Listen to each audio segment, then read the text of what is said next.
Right. Well, let's move from that to happier times because we have the culture blaster, Michael Snyder, who is arriving to talk movies and TV and sports with a big Niners game on the way in this weekend. And so let's welcome Michael Snyder to the mix. He comes and goes on a rainbow. That's right. It is Michael Snyder, everybody. How are you, Michael Snyder? I am good, Kim, and happy Hanukkah to everybody, or happy Hanukkah. I always feel like I'm clearing my throat when I have that greeting at the fore. But I hope people are out there stuffing themselves with latkes and lighting the candles and Yeah. exchanging presents and enjoying the miracle of the Maccabees and the. I don't want to get into the details of the Festival of Lights. I just want to wish people a happy Hanukkah and kind of leave it at that. Happy Hanukkah to you too. Yeah, I Well, hope it's a thank good you. celebration. Yeah. So, I what do we have on tap for the movies this weekend?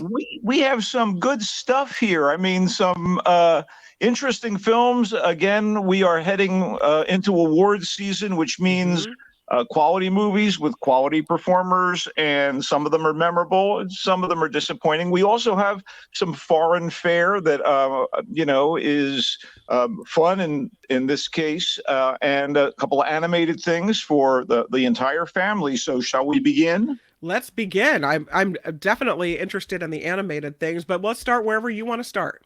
Okay, well, stunning in every sense of the word. Poor Things is the latest idiosyncratic offering from the maverick Greek born director Yorgos Lanthimos, whose previous English language movies include the brilliantly disturbing thriller The Killing of the Sacred Deer and the award winning dark comedy of Court Intrigue The Favorite, which boasted the acting triple threat of Rachel Weisz, Olivia Colman, and Emma Stone at their best. Now, Lanthimos has reteamed with Emma Stone in another tasty piece of Oscar bait that reimagines the tale of Frankenstein as an unhinged social satire mixing body horror, sexual politics, feminist Hmm. manifesto, and a Candide like coming of age story. It's based on the 1992 novel of the same name by Scotland's Alistair Gray. But Poor Things takes us to Britain in the late 1800s, the Victorian era. Sure. And there and then, Dr. Baxter, a deformed genius who is a little on the mad scientist side, resurrects a dead young woman named Bella, brought to life, so to speak, in magnificent fashion by Emma Stone. So the reborn and initially infantile Bella has to learn or relearn what it means to be human from scratch. And with the guidance of the domineering Dr. Baxter, played by Willem Dafoe in a perfect stroke of casting.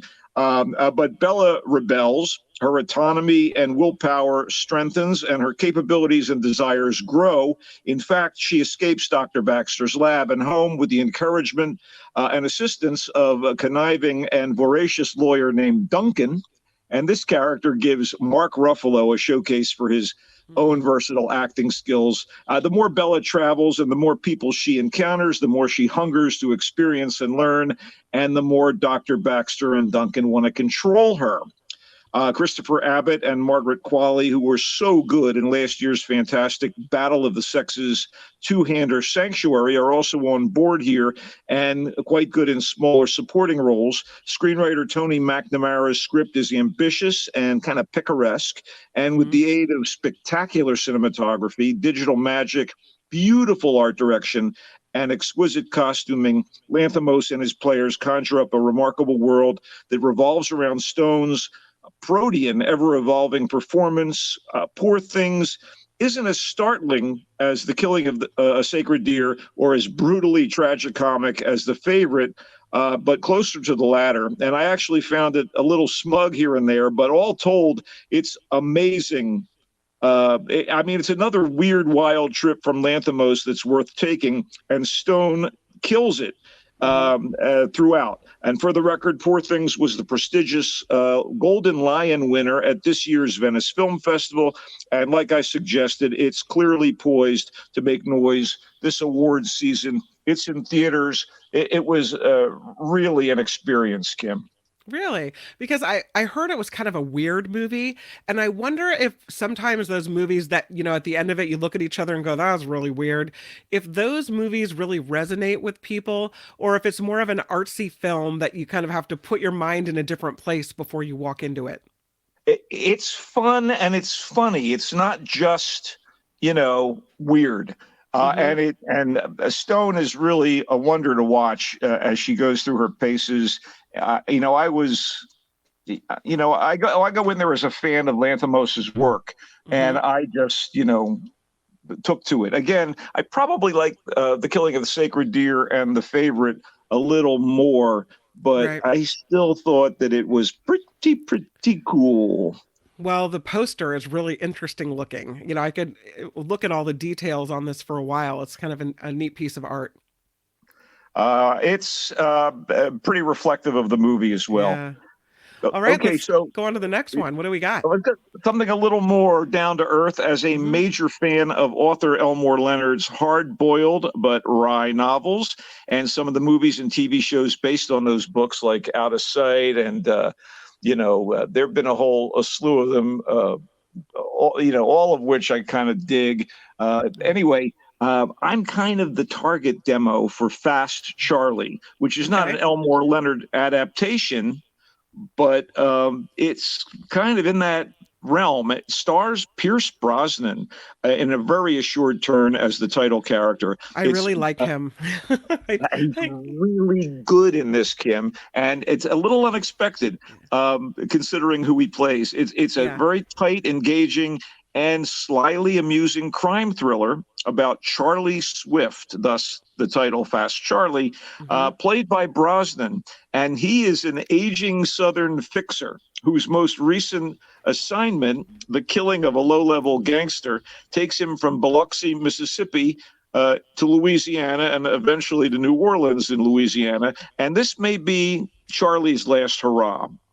Because the victim's corpse is headless due to Oh, circumstances, yikes. Charlie needs the help of the dead man's ex wife, Marcy, who, strangely enough, is a taxidermist. Anyway, he needs Marcy to confirm the kill, by looking at markers on the rest of the body and saying, oh, yeah, this is Hmm. my former husband, that piece of crap.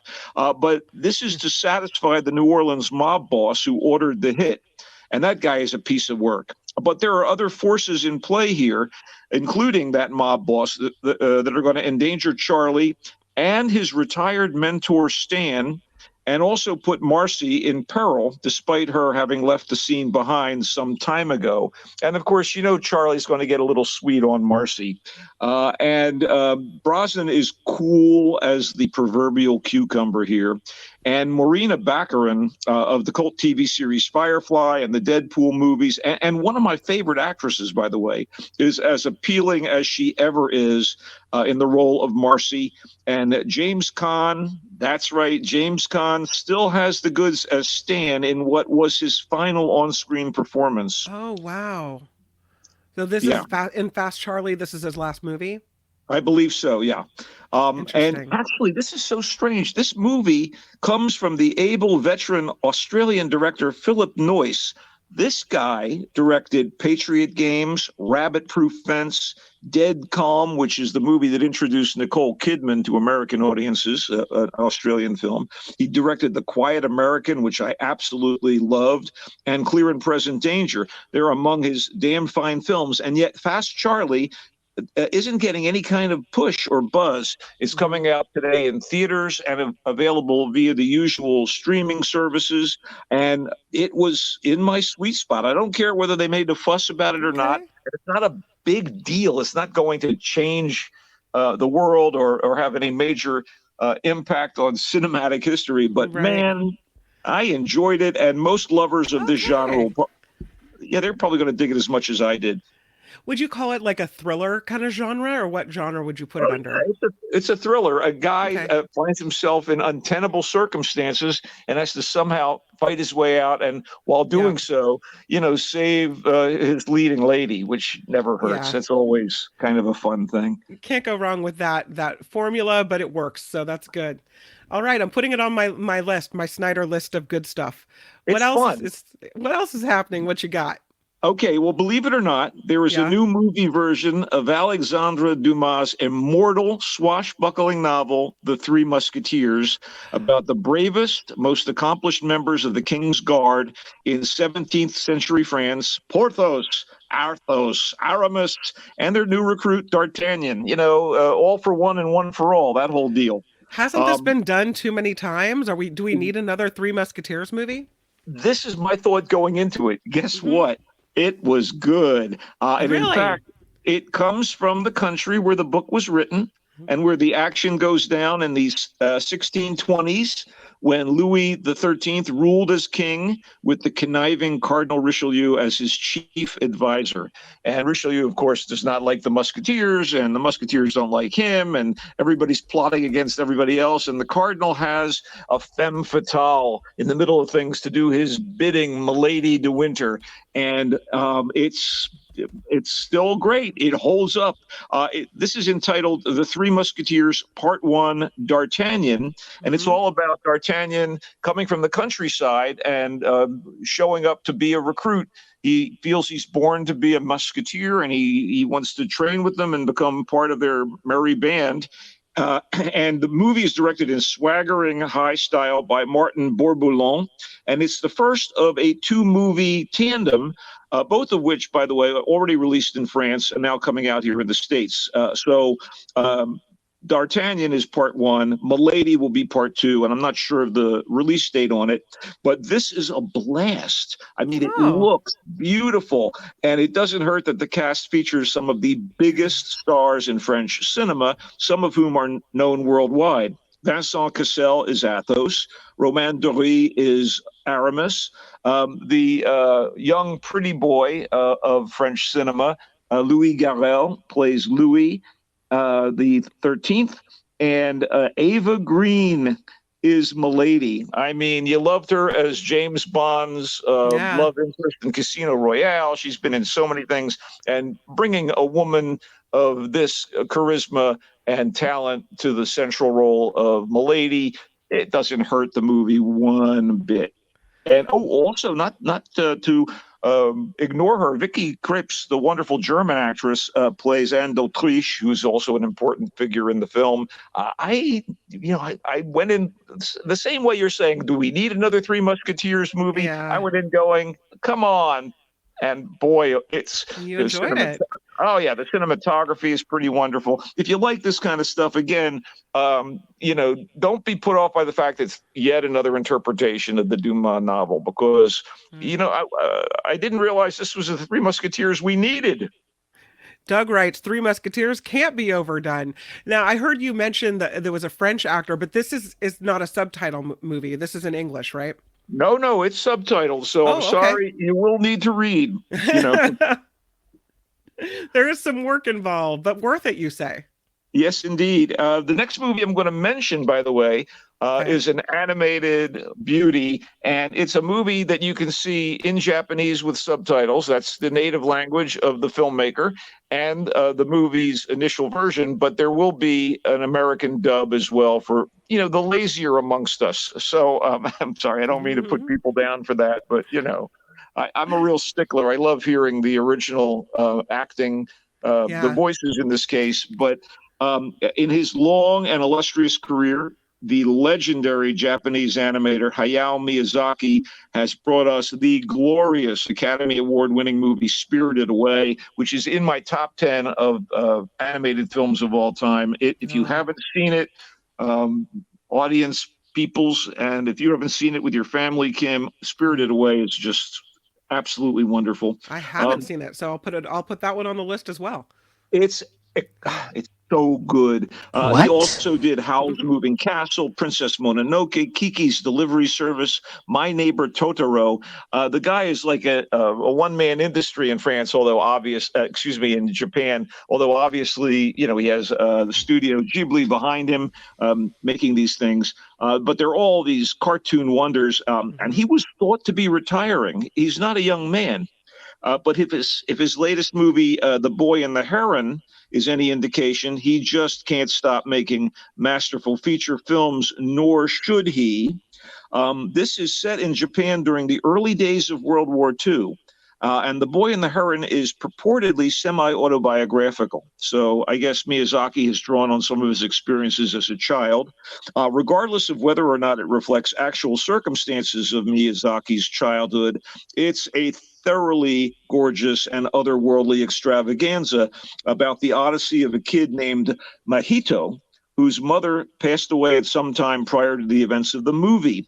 And in the aftermath of that loss, Mahito's father, a factory head who appears to be making machine or aircraft parts for Japan's war effort, has taken the boy to the countryside for safety. And there, Mahito is to live with a group of elderly women and his young and beautiful aunt. That would be his mother's sister, who may also be in a developing relationship with Mahito's father. All in the family, I Uh-oh. guess. I don't No, know. no, no. Anyway, one sister dies, the other one takes her place. It's an old story.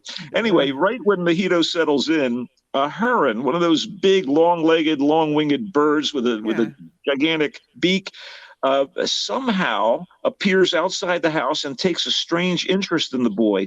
And of course, since this is a Miyazaki movie, the heron is more than it seems, and it leads Mahito to a nearby ruin that happens to be a portal to a fantastic alternative universe of bizarre creatures and heroic doppelgangers where Mahito hopes to somehow find his late mother. He insists that he's going to find her in some capacity in this alternate place. So once he's there, of course, things go totally Oz, as in Wizard of Oz, and the boy, accompanied by the transformed heron and other newfound companions, has to somehow find a way back to his new home in the normal world. And if that reminds anyone of Spirited Away, which, to be fair, has a modern setting, so be it. Miyazaki has often placed everyday characters, usually youngsters, in extraordinary situations and challenged them to learn and mature in order to return to the real world. Mahito's journey is like that, only with wartime Japan as the backdrop for the adventure. And it's a typically dazzling piece of work that reconfirms Miyazaki's status as a titan of animated storytelling. The Boy and the Heron is in theaters this weekend, and I'm sure will play well at home when that option becomes available to people. Wow. Okay, cool. And would you say it's good for little kids or just older kids or? I don't know how uneasy kids get with, monstrous visages. There's a lot of excitement. Okay, I wouldn't show it to a 5-year-old, but a got it. 10-year-old, yeah, absolutely. Okay, awesome. But that's not the only animated movie you're talking about today, right? Wow, you're like a seer. You're like a Cassandra somehow. Somehow it happens. Okay, so with an art style and character designs that look if they were as if they were more influenced by the surreal illustrator Ronald Searle, the cartoonist Gerald Scarfe, or the gonzo caricaturist Ralph Steadman than the usual DC Comics house style, Merry Little Batman is a fun and family-friendly Christmas-themed movie about the relationship between Bruce Wayne, the Batman himself, and his 9-year-old son, Damian, who is a hyperactive kid determined to follow in his father's footsteps and become a crusading superhero. Of course, Bat Dad and the wizened Alfred, the Wayne family butler, think that Damian is far too young to go up against the supervillains of Gotham City yet. But circumstances leave Damian home alone. Yeah, the Macaulay Culkin reference is deliberate. On Christmas Eve, and with Batman on an assignment, there's no one around to save the holiday from the Dark Knight's rogues gallery.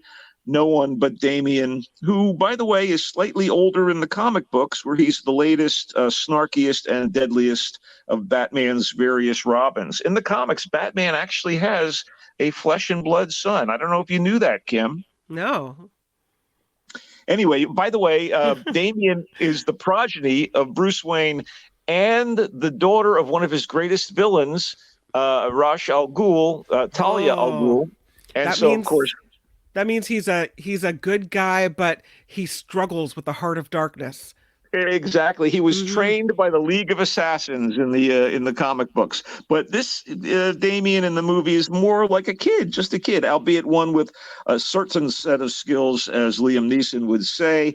Um, Anyway, in Merry Little Batman, this pint-sized whirlwind dons a malleable version of the bat suit and does battle with particularly flamboyant takes on the Joker, the Penguin, Mr. Freeze, Poison Ivy, and so on to save the holiday.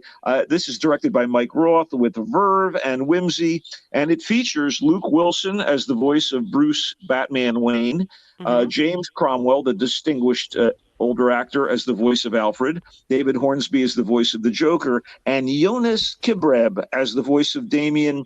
Merry Little Batman isn't a groundbreaker. It's just lively, funny, chaotic, and ultimately a little on the warm-hearted side, and it should produce a little bit of joy around the holidays and provide fanboys and fangirls of all ages some super-powered Yuletide cheer. And it's available on Amazon Prime Video right now. That's what Eric was asking. He said I hadn't heard of this one. Is it streaming? So Amazon Prime, huh? It is. It's Okay. again. It's not going to change the world. This is not Miyazaki level animation, but this is, it's a good time, and it's something where you can gather with the kids and kick back and enjoy it. Okay. Great suggestion. Thank you. Oh, my pleasure. Uh, you know, um, we watch a lot of television here Hmm. at Shea Culture Blast, and I have been enamored. I mean, totally crazy about a series on Apple TV called Slow Horses, which is basic. Yes. It's a kind of an espionage thing based on the books of Mick Heron, and you know the bare bones of this are terrific. There are people that just don't fit in at MI5, the British equivalent of the FBI. And so the directors send them to an annex, a rundown building in London, and they're kind of trying to hide these misfits and incompetence in their Hmm. minds. And the place is called Slough House, and they call the people that have been banished there the slow horses, the horses. Hmm. And Gary Oldman plays Jackson Lamb, who is the leader of this group of misfits at Slough House, and he is kind of disgusting. He's kind of grimy. He's short tempered. He's mean spirited. He cuts down everybody in his path. He mistreats his underlings, Sounds and rather Trump-esque. well, but he's really incredibly good at what he does. He Oh. just is incredibly unlikable. Mm. And this is the third of the three seasons so far, and it's based on the book Real Tigers by Mick Herron. And in this instance, the threat to England and to the MI5 and to, I guess, the population comes from within. I'm not telling tales to reveal that. And I have to also say that it's halfway done. It's usually only a six episode investment, which is kind of great in terms of time and stuff. And Oldman is back uh, and in his glory here as Jackson Lamb. I mean, the guy just doesn't care. And his underlings include a disgraced agent named River Cartwright, played by Jack Lowden. And Lowden is really wonderful. And boy, he takes a beating in series three. That's all I'll say about that. And their superiors at the home office of MI5 include Kristen Scott Thomas, wonderful actress, as Diana Taverner, and as her superior officer, the great Sophie Okonedo. And there are wonderful supporting players, most of whom play the outcasts at Slough House. And if you get a chance, if you like this kind of thing, it's not so much like John le Carre. It's not Tinker Tailor Soldier Spy. It's a Hmm. lot funnier and a little more twisted up. But it is basically about the inner workings of an intelligence bureau. Okay. And I thought it was wonderful Well, and now continues to be great. it's been recommended to me twice now, so I think I'm gonna have to check it out. I did get a comment. Someone wants to know if Gary Oldman has a Cockney accent in this one. He has an accent, but I don't know if it's going to be anything that specific. By the way, Rivers' father is played by the wonderful Jonathan Pryce, who was the star of the great film Hmm. Brazil by Terry Gilliam, and is a esteemed British actor. Yeah. I mean, they didn't stint on this thing, and there are a lot of performers that I don't know who they are, Yeah. but they're just wonderful for the role, and Yeah. you're rooting for and against the various principles as you're watching this thing. It's I couldn't recommend it higher. Cool.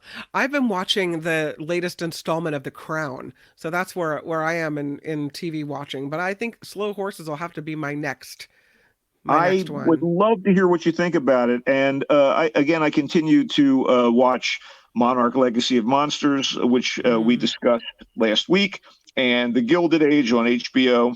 And, there's so much prestige television. I am mm, absolutely on uh, tenterhooks. I'm excited because Reacher is coming back for a second season about the hulking good guy, mhm. Jack Reacher, played by Alan Richson. And it's also, if I'm not mistaken, an Amazon movie, TV series thingy, and based on a series of novels. And again, first rate work Yeah. by the producers, directors, and writers who have adapted the Reacher novels. And Alan Richson, for such a big hulk of a man, he certainly has, the charisma and the skills. I remember when Clint Eastwood played the man with no name in those spaghetti westerns. He was Yeah. sort of taciturn and square jawed. You get a little of that from Alan Richson, only there's a little more wit and charm behind his character than Clint ever gave us. I don't know if you've seen this, but we're getting a question for you from Julie. She says, Michael, your thoughts on Top Boy? We loved it. Well, I haven't seen it, so I should really seek it out at your recommendation, Julie. This is one of those rare times when we have a little breathing room to respond to some Mm-hmm. of the,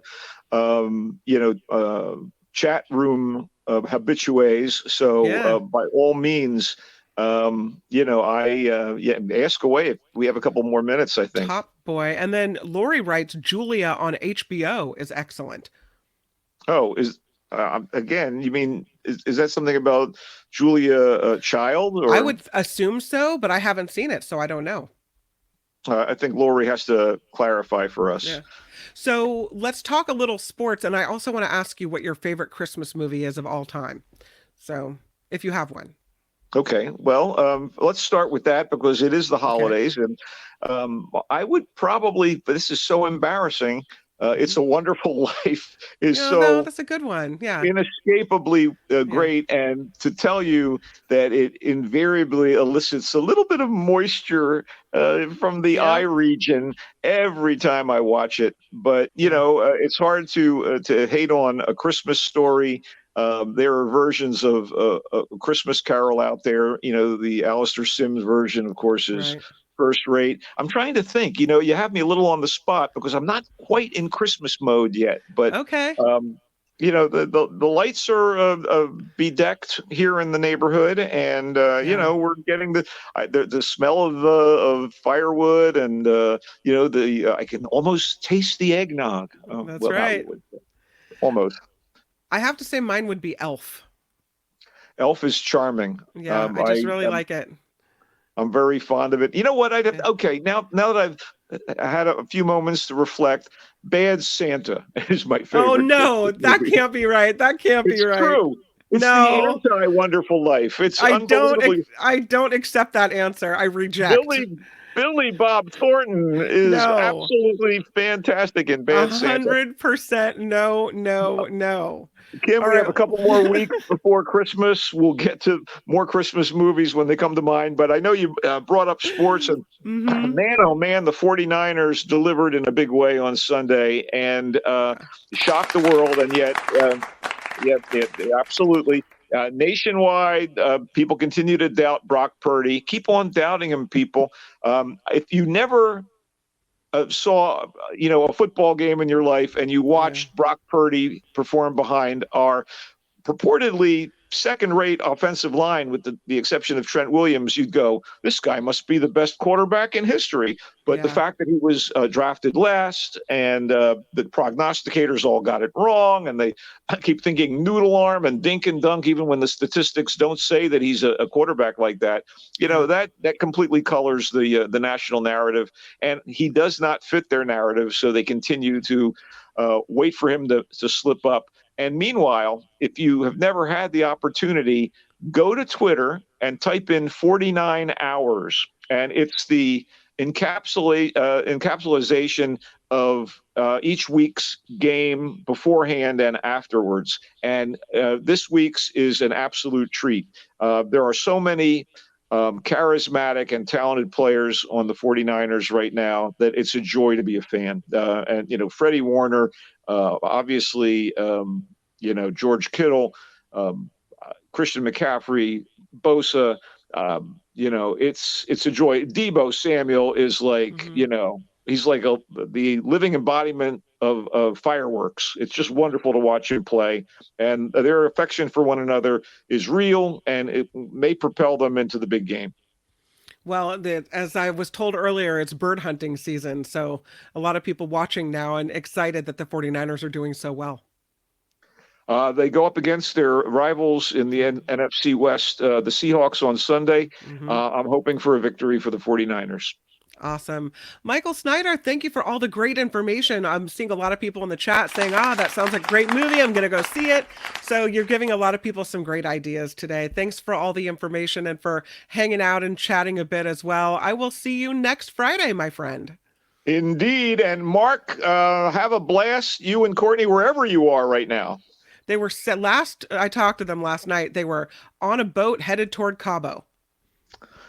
Boy, that's a tough life to live, isn't it? That's what I said. And Rob, I feel really sorry for you, pal. Exactly. All right, have a great weekend, Kim. Bye. And, it comes and goes on a rainbow. Bye, Michael Snyder. Go Niners. Hi, it's Mark, and I thought that was great. Hit the notification bell. You'll know whenever there's a new video being dropped, and please subscribe to our channel to help us save the universe.